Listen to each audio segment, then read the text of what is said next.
உனக்கு மனநிலை பிறழ்வு இருக்கிறனால குற்ற உணர்ச்சி இல்லை.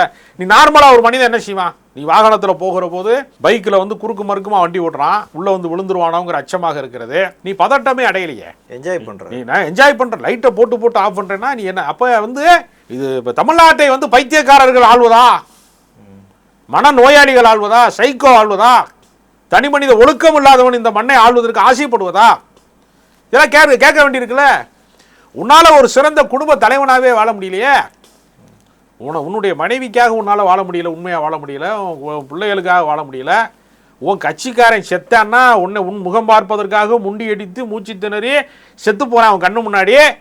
உனக்கு எந்த விதமான இதுவுமே இல்லையே, சிறு சலனம் இல்லையே, உங்ககிட்ட பதட்டமே இல்லையே.